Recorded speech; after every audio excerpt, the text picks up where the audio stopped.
Narraciones Inenarrables presenta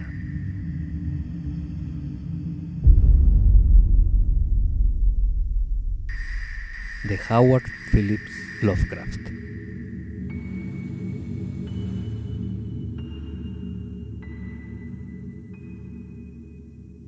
El que acecha en la oscuridad.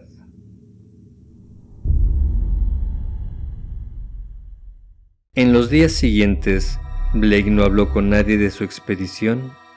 En cambio, leyó mucho en ciertos libros, examinó archivos periodísticos que abarcaban muchos años y trabajó febrilmente en la criptografía de ese volumen de cuero sacado de la sacristía llena de telarañas. Pronto pudo constatar que el cifrado no era nada sencillo y, tras un arduo esfuerzo, se convenció de que no era inglés, latín, griego, francés, español, italiano o alemán. Evidentemente, tendría que bucear en los más profundos pozos de su extraña erudición. Cada tarde volvía a él el viejo impulso de mirar al oeste, y contemplaba al negro campanario como algo pretérito que asomase entre los erizados tejados de un mundo lejano y medio fabuloso. Pero ahora sentía también una nueva nota de terror. Conocía la herencia de maligno saber que enmascaraba y, con tal conocimiento, su visión se desbocaba por caminos nuevos y extraños. Los pájaros de la primavera habían vuelto y él, mirando sus vuelos al ocaso, imaginaba que rehuían aún más que antes la aguda y lejana aguja. Cuando una bandada se aproximaba, le parecía que giraban y se dispersaban en confusión pánica, e imaginaba los gorjeos salvajes que no llegaban a sus oídos debido a los kilómetros interpuestos. Fue en junio cuando el diario de Blake registra su triunfo sobre la clave. Descubrió que el texto estaba en el oscuro lenguaje Clo, usado por ciertos cultos de maligna antigüedad y con el que se había topado varias veces en investigaciones previas. El diario se muestra extrañamente reticente sobre lo que Blake logró descifrar, pero resulta patente que éste había quedado espantado y aturdido por lo descubierto. Había referencias a el que acecha en la oscuridad, que despierta cuando alguien mira dentro del trapezoide resplandeciente, y locas conjeturas sobre las negras cimas de caos desde las que había sido convocado. El ser es descrito como depositario de todo conocimiento, ansioso de sacrificios monstruosos. Algunas de las anotaciones de Blake muestran miedo de que el ser, que parecía poder ser convocado mediante una mirada, volviera a rondar el mundo, aunque añadía que las luces callejeras formaban una barrera que no podía traspasar. Hablaba a menudo del trapezoide resplandeciente, describiéndolo como una ventana a todo tiempo y espacio, y consignando su historia desde los días en que fue fabricado en el oscuro Yugot, antes incluso de que los antiguos llegasen a la Tierra. Fue colocado y atesorado en su curiosa caja por los seres crinoideos de la Antártida, rescatado de sus ruinas por los hombres serpiente de Valusia, y contemplado, eones más tarde, en Lemuria, por los primeros seres humanos. Cruzó extrañas tierras y extraños mares, y se hundió con la Atlántida antes de que un pescador minoico lo sacara en su red y lo vendiera a los cetrinos mercaderes de la sombría Ken. El faraón Nefrenka construyó en torno suyo un templo con una cripta sin ventanas, lo que hizo que su nombre fuera borrado de todo monumento y toda crónica. Luego durmió en las ruinas de ese maligno recinto, destruido por los sacerdotes y el nuevo faraón, hasta que la pala de los excavadores lo sacó, una vez más, para esparcir su maldición entre la humanidad. A principios de julio los periódicos suministraron una extraña confirmación a las anotaciones de Blake, aunque lo hizo de forma tan breve y casual que solo el diario logra establecer la conexión. Al parecer, nuevos terrores rondaban Federal Hill desde que un forastero había invadido la temida iglesia. Los italianos hablaban de desacostumbrados chirridos y golpes y rasguños en el oscuro campanario sin ventanas, y recurrían a sus sacerdotes para ahuyentar a un ser que rondaba sus sueños. A veces, decían, se quedaba acechando a una puerta, esperando que estuviese lo bastante oscuro como para cruzar. Los artículos mencionaban las seculares supersticiones locales, pero no fueron capaces de arrojar mucha luz sobre ese nuevo avatar del horror. Estaba claro que los jóvenes reporteros contemporáneos no eran muy duchos en historia. Al consignar todo eso en su diario, Blake expresaba una curiosa especie de remordimiento y menciona el deber de enterrar el trapezoide resplandeciente y espantar lo que había evocado, dejando entrar la luz del día en ese odioso chapitel. Al mismo tiempo, no obstante, mostraba la peligrosa extensión de su fascinación y admitía una ansia morbosa, presente incluso en sus sueños, por visitar la torre maldita y contemplar de nuevo los cósmicos secretos de la piedra resplandeciente. Luego, una noticia en el Journal matutino del 17 de julio provocó en el escritor un verdadero horror febril. Se trataba tan solo de una variante de aquellos reportajes medio humorísticos sobre la inquietud que sacudía Federal Hill, pero para Blake supuso algo terrible. Durante la noche, una tormenta eléctrica había averiado el alumbrado de la ciudad durante una buena hora, y en ese negro intervalo los italianos se habían vuelto casi locos de miedo. Aquellos que vivían cerca de la temida iglesia habían jurado que el ser del campanario se había aprovechado de la falta de luces callejeras para bajar a la nave de la iglesia, aleteando y golpeteando en una forma viscosa y sumamente horrible. Al final había vuelto a la torre, donde se oyeron sonidos de cristal roto. Podía ir a donde quiera que hubiese oscuridad, pero la luz le hacía siempre huir.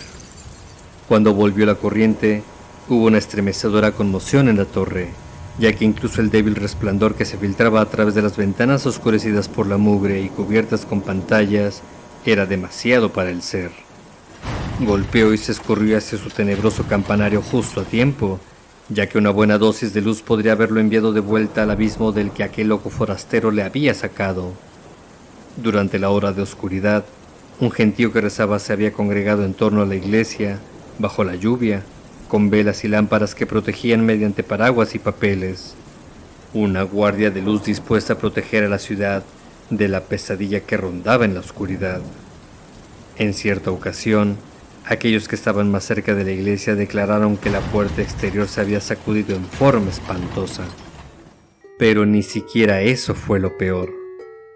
Esa tarde, en el boletín, Blake leyó lo que los periodistas habían encontrado. Conscientes por fin del fenomenal valor de todas esas noticias, un par de ellos habían desafiado a las frenéticas multitudes de italianos, reptando al interior de la iglesia a través de la ventana del sótano, luego de tratar en vano de abrir las puertas. Se encontraron con que el polvo del vestíbulo y de la espectral nave estaba removido de forma muy singular, así como con restos de cojines podridos y del forro de satén de los bancos dispersos por todas partes. Aquí y allá había manchas amarillentas y lugares que parecían chamuscados. Al abrir la puerta que llevaba a la torre y detenerse un momento ante la sospecha de un sonido de rasguños arriba, descubrieron que la estrecha escalera espiral había sido limpiada por el paso de algo. En la propia torre reinaban condiciones similares. Hablaron acerca de la columna de piedra heptagonal, las sillas góticas alrededor y de las estrafalarias imágenes de yeso, aunque cosa extraña, nada mencionaron acerca de la caja de metal, ni del viejo y mutilado esqueleto. Lo que más perturbó a Blake, dejando de lado el asunto de las manchas y las quemaduras, así como el mal olor, fue ese detalle final que explicaba el sonido de cristales rotos. Todas las ventanas ojivales de la torre estaban hechas añicos y dos de ellas habían sido oscurecidas, tosca y apresuradamente, mediante tapizados de satén y pelo de caballo, sacado de los cojines, introducidos en los huecos que dejaban las ladeadas coberturas exteriores. Más fragmentos de satén y montones de crines yacían dispersos en torno al suelo recién barrido, como si alguien hubiera sido interrumpido cuando trataba de devolver a la torre la absoluta negrura, propia de los días en que estaba totalmente guardada por cortinas. También había manchas amarillentas y trozos quemados en la escala que llevaba al chapitel sin ventanas, pero cuando un periodista ascendió por ella, abrió la trampilla horizontal y proyectó un débil rayo de luz a través de aquel espacio negro y de una extraña fetidez, nada vio, excepto oscuridad y una heterogénea pila de fragmentos informes cerca de la abertura. El veredicto fue, por supuesto, de superchería. Alguien había gastado una broma a los supersticiosos habitantes de la colina, o puede que algún fanático se hubiera aprovechado de esos miedos para sus propios fines. Quizá incluso algunos de los más jóvenes y sofisticados habitantes del lugar habían montado una elaborada broma a costa del mundo exterior. Hubo un divertido colofón cuando la policía envió a un agente a corroborar tales informes. 3 hombres, uno tras otro, encontraron la forma de zafarse de esa misión, y el cuarto, que se mostró de lo más reacio, volvió enseguida y sin nada que añadir a lo comunicado por los periodistas. De ahí en adelante, el diario de Blake muestra una creciente marea de insidioso horror y aprensión nerviosa. Se recrimina por no hacer nada y especula extravagantemente sobre las consecuencias que pudiera tener otro corte eléctrico. Se ha constatado que en 3 ocasiones, durante tormentas con relámpagos, telefoneó, bastante alterado, a la compañía eléctrica para inquirir acerca de las medidas de emergencia a tomar contra un corte del suministro. Cada 2 por 3, sus anotaciones vuelven sobre el hecho de que los reporteros no llegaron a encontrar la caja de metal ni el viejo esqueleto tan extrañamente dañado durante su exploración de la ensombrecida estancia de la torre. Suponía que habían retirado ambas cosas, aunque ¿a dónde? ¿Y quién o qué lo había hecho? Era algo sobre lo que no podía especular. Pero sus peores miedos le concernían a él mismo y a la especie de impía ligazón que existía entre su muerte y ese horror acechante del lejano campanario. Ese ser monstruoso y nocturno al que su imprudencia había convocado desde las supremas negruras del espacio. Parecía sentir una atracción constante que arrastraba su voluntad, y testigos de esa época recuerdan cómo se sentaba abstraído en su escritorio y miraba por la ventana hacia esa lejana colina cubierta de chapiteles y situada más allá de los remolineantes humos de la ciudad. Hay una mención a la noche en que despertó para descubrirse completamente vestido, en la calle, y yendo cuesta abajo por College Hill hacia el oeste. Una y otra vez se reafirmaba en la idea de que el ser del campanario sabía dónde hallarlo. La semana siguiente al 30 de julio es recordada como el momento en que se produjo el desplome parcial de Blake. No se vestía y pedía la comida por teléfono. Los visitantes reparaban en las cuerdas que tenía cerca de la cama y él se justificaba diciendo que el sonambulismo le había obligado a atarse, cada noche, los tobillos, con la idea de que lo retendrían o lo despertarían antes de desatarse. En su diario habla de la espantosa experiencia que lo llevó al colapso. Luego de acostarse, la noche del 30, se había encontrado, de repente, moviéndose a tientas por un espacio casi completamente oscuro. Todo lo que podía ver eran líneas cortas, débiles y horizontales de luz azulada, oler un hedor que lo impregnaba todo, y escuchar una curiosa sarta de débiles y furtivos sonidos encima de él. Cada vez que se movía tropezaba con algo y, a cada sonido, le llegaba una especie de ruido en respuesta encima de su cabeza. Un vago remover, mezclado con el cauteloso deslizar de madera sobre madera. Tanteando, sus manos fueron a topar con un pilar de piedra sin nada encima, y más tarde se encontró aferrando los travesaños de la escalera tallada en el muro para trepar hacia arriba, hacia algún lugar lleno de un intenso hedor, desde donde surgía un cálido abrasador soplo que golpeaba contra él. Ante sus ojos se desplegó una calidoscópica gama de fantasmales imágenes que se disolvían a intervalos en la visión de un inmenso e insondable abismo nocturno en el que giraban soles, mundos e incluso una negrura aún más profunda.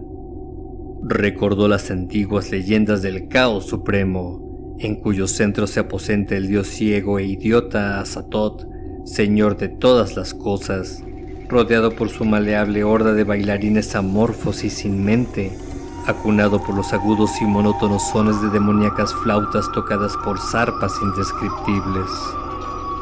Luego, un fuerte sonido procedente del mundo exterior se abrió paso a través de su aturdimiento y le hizo consciente del tremendo horror de la posición en la que se hallaba.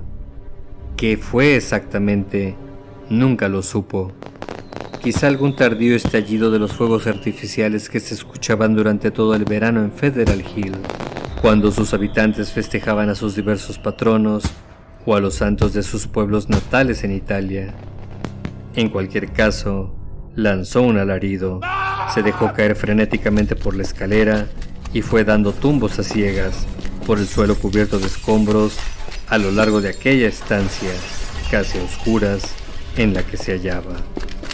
Supo de inmediato qué lugar era aquel y se lanzó sin demora por la estrecha escalera de caracol, tropezando y golpeándose a cada vuelta.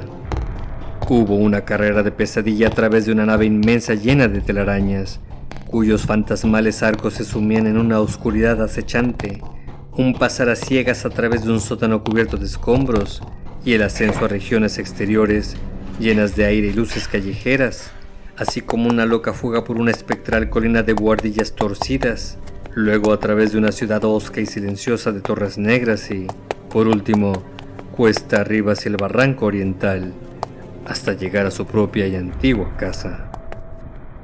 Al recobrarse la mañana siguiente se encontró yaciendo en el suelo del estudio completamente vestido. Estaba cubierto de suciedad y telarañas, y cada centímetro de su cuerpo parecía dolorido y magullado.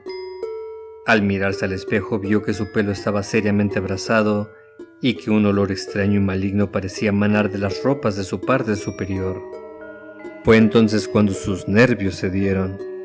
En adelante se quedó descansando, envuelto en una bata, haciendo poco más que mirar desde su ventana occidental, estremeciéndose cada vez que sonaba un trueno y haciendo extrañas anotaciones en su diario.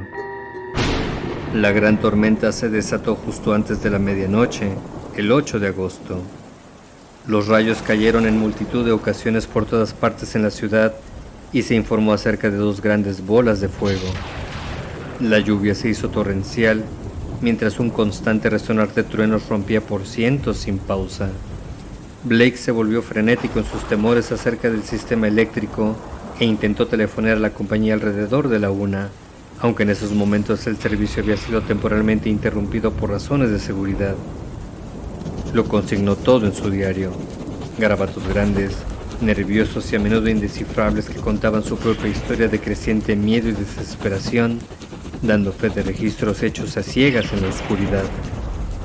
Tenía que mantener a oscuras la casa para mirar por la ventana, y parece que pasó la mayor parte del tiempo sentado en su escritorio, observando ansiosamente a través de la lluvia, más allá de los relucientes kilómetros de techos del barrio comercial y la constelación de luces lejanas que marcaban Federal Hill. De vez en cuando hacía una anotación a tientas en su diario, de las que destacan frases como: no deben apagarse las luces, sabe dónde encontrarme, he de destruirlo, y me está reclamando, pero quizá no me haga daño en esta ocasión, que siembran al azar 2 de las páginas. Luego, las luces se apagaron en toda la ciudad. Fue a las 2:12 de la madrugada, según consta en los registros de la central eléctrica, pero el diario de Blake no menciona la hora. La anotación dice sencillamente: las luces se han apagado, Dios me asista. En Federal Hill había observadores tan ansiosos como él, y grupos de hombres empapados se concentraban en la plaza y callejas cercanas a la maligna iglesia, con velas protegidas por paraguas, linternas eléctricas, lámparas de petróleo, crucifijos y extraños amuletos de muchas formas, comunes en la Italia del Sur. Rezaban a cada restallar del relámpago y realizaban crípticos signos con sus manos diestras, según las variaciones de la tormenta hacia que los relámpagos menguasen, hasta cesar del todo. El aumento del viento apagó la mayor parte de las velas y la escena se hizo aún más amenazadoramente oscura. Alguien avisó al padre Merluzo de la iglesia del Espíritu Santo, y éste se apresuró a acudir a la ensombrecida plaza con las primeras sílabas de aliento que le vinieron a la cabeza. Ya no cabía duda alguna de que de la oscura torre salían sonidos incesantes y curiosos. De lo acaecido a las 2:35 de la madrugada tenemos los testimonios del sacerdote, una persona joven, inteligente y de buena cultura. El patrullero William J. Monahan de Central Station, un agente de la mayor confianza, que se había detenido en esa parte de su ronda para inspeccionar a la muchedumbre, y los de la mayor parte de los 78 hombres reunidos en torno al muro y el relleno de la iglesia, especialmente aquellos que estaban en la plaza, en donde la fachada oriental era visible. Por supuesto, no sucedió nada que se pueda demostrar que fuera contrario al orden natural. Hay multitud de causas que pueden explicar lo que sucedió. Nadie puede decir con certeza qué oscuros procesos químicos se desencadenan en un edificio grande, antiguo, mal ventilado y vacío desde hace mucho, que se haya abarrotado de contenidos diversos. Vapores mefíticos, combustión espontánea, presión de gases surgidos de la descomposición. Innumerables fenómenos pueden haber sido los responsables. Y, desde luego, no puede descartarse alguna superchería organizada. Lo que ocurrió, en sí mismo, es algo bastante simple y no ocupó más allá de 3 minutos. El padre Merluzo, hombre preciso en todo momento, miró repetidas veces su reloj. Comenzó con una audible serie de sonidos tenues, como de hurgar dentro de la torre negra. Durante cierto tiempo se había notado la vaga presencia de olores extraños y malignos que surgían de la iglesia, y ahora se tornaron punzantes y ofensivos. Luego, por fin, se oyó el sonido de la madera astillada, y un objeto, grande y pesado, cayó al patio, ante la ceñuda fachada oriental. La torre era ahora, con las velas apagadas, invisible, pero, según el objeto llegaba al suelo, la gente comprendió que se trataba de la contracubierta ahumada de esa ventana de la torre este. De inmediato se desató un hedor completamente insoportable que llegó de las invisibles alturas, golpeando y mareando a los estremecidos espectadores, hasta el punto de que casi los derribó. Al mismo tiempo, el aire tembló con la agitación de unas alas, y un brusco viento de levante, más violento que cualquier ráfaga anterior, arrancó los sombreros y arrebató los goteantes paraguas de la multitud.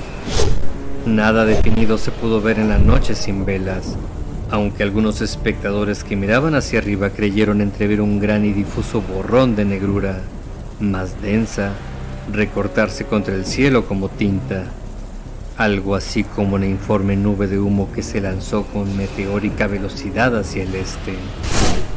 Eso fue todo.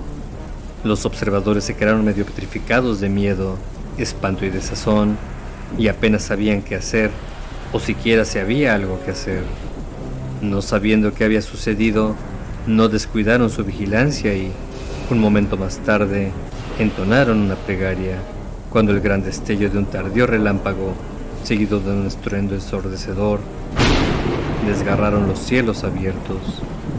Media hora más tarde cesó la lluvia y, un cuarto de hora después, las luces callejeras volvieron a encenderse, permitiendo que los cansados y mojados observadores se volvieran aliviados a casa. Los periódicos del día siguiente hicieron escasa mención a todo eso, en comparación con lo que informaron sobre la tormenta en general. Al parecer, el gran relámpago y el estruendo ensordecedor consiguiente de Federal Hill fueron aún más tremendos lejos, al este, donde también se notó un efluvio de singular hedor. El fenómeno fue más potente sobre College Hill, donde el impacto despertó a todos cuantos dormían y los llevó a una delirante sucesión de especulaciones. De entre los que estaban ya despiertos, solo unos pocos vieron anormal el relámpago cerca de la cima de la colina, o se percataron de la inexplicable ráfaga de aire que casi arrancó las hojas de los árboles y las plantas de los jardines. Se llegó a la conclusión de que el solitario y repentino rayo debía haber impactado en la vecindad, aunque no se encontró ningún daño más tarde. Un joven de la fraternidad Tau Omega creyó haber visto una grotesca y espantosa masa de humo en el aire, justo al desatarse el relámpago previo, pero su apreciación no ha sido constatada. Los escasos observadores coinciden, no obstante, en el violento soplo del oeste y en la ola de intolerable hedor que precedió al posterior impacto, al tiempo que es igualmente general la apreciación tocante al olor a quemado que siguió al impacto. Todo eso fue discutido con sumo cuidado, debido a su probable relación con la muerte de Robert Blake. Estudiantes de la casa Psi Delta, cuyas ventanas superiores miraban al estudio de Blake, se fijaron en la desdibujada cara que se asomaba a la ventana oeste la mañana del 9, y se preguntaron qué era lo raro en esa expresión. Cuando vieron el mismo rostro y en la misma posición, Por la tarde, se preocuparon y esperaron a ver si encendía las luces de ese apartamento. Más tarde llamaron a ese piso a oscuras y, por último, un policía forzó la puerta. El cuerpo rígido estaba sentado en el escritorio, junto a la ventana, y cuando los que entraron vieron los ojos vidriosos y desorbitados y las señales de un miedo terrible y convulsivo en las retorcidas facciones, sintieron un enfermizo desfallecimiento. Poco después, el médico forense lo examinó y, pese a las ventanas intactas, dictaminó que la causa de la muerte era un choque eléctrico o un golpe nervioso causado por una descarga. Pasó por alto la espantosa expresión, achacándola con toda probabilidad a la profunda conmoción experimentada por una persona de imaginación tan anormal y emociones tan desbocadas. Dedujo la existencia de tales cualidades a partir de los libros, pinturas y manuscritos hallados en el apartamento y de las anotaciones, ciegamente garabateadas, en el escritorio del diario. Blake había seguido sus frenéticos apuntes hasta el final y encontraron el lápiz con la punta rota en su crispada mano derecha. Las notas posteriores al apagón resultaban totalmente deslavazadas y solo en parte legibles. A partir de ellas, ciertos investigadores han sacado conclusiones que difieren enormemente del prosaico dictamen oficial, pero es difícil que tales especulaciones sean creídas por mentes conservadoras. La postura de tales teóricos no se ha visto para nada ayudada por la acción del supersticioso Dr. Dexter, que lanzó la curiosa caja y esa piedra angulosa, un objeto que es cierto que era parcialmente luminoso, como se pudo constatar en el negro campanario sin ventanas donde fue encontrado, al canal más profundo de la bahía de Narragansett. Casi todos achacan esos apuntes finales y frenéticos a la excesiva imaginación y al desorden nervioso de Blake, agravados por el conocimiento del maligno oculto cuyos estremecedores restos había descubierto. Estas son las anotaciones, o lo que puede sacarse en claro de ellas. Las luces siguen apagadas. Deben haber pasado ya 5 minutos. Todo depende de los relámpagos. Yadid quiera que se mantengan. Alguna influencia parece asomar detrás de todo esto. La lluvia, los truenos y el viento son ensordecedores.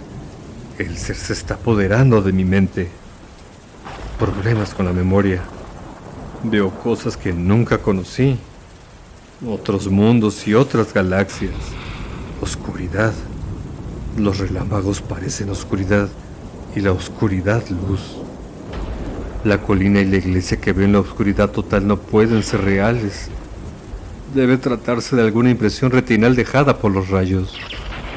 Quiere el cielo que los italianos estén allí con sus velas, si cesan los relámpagos. ¿De qué tengo miedo? ¿No es un avatar de Nyarlathotep, que en la antigua y sombría quema aún tomaba forma de hombre? Recuerdo Yugod y la más lejana Shagai, y el postrer vacío de los negros planetas. El largo y agitado vuelo a través del vacío. No puedo cruzar el universo de luz, recreado por los pensamientos captados en el trapezoide resplandeciente, enviado a través de los horribles abismos luminosos. Mi nombre es Blake, Robert Harrison Blake, del 620 de East Knapp Street, Milwaukee, Wisconsin. Soy de este planeta. Azatoth, se apiade de mí. Ya no relampaguea. Horrible. Puedo verlo todo con un sentido que no es el de la vista. La luz es oscuridad y la oscuridad luz. Esa gente en la colina. Guardia. Velas y amuletos. Sus curas. Ha desaparecido la percepción de las distancias.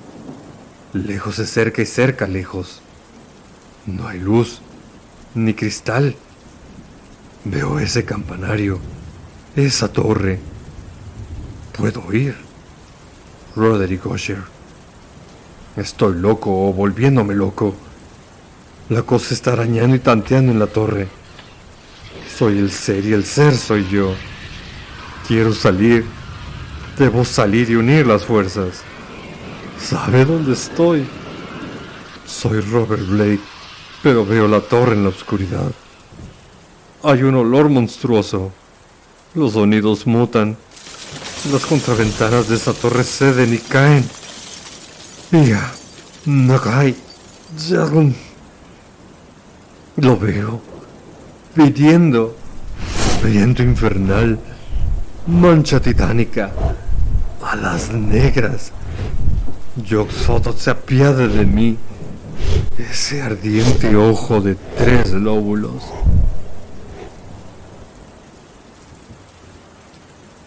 El que acecha en la oscuridad.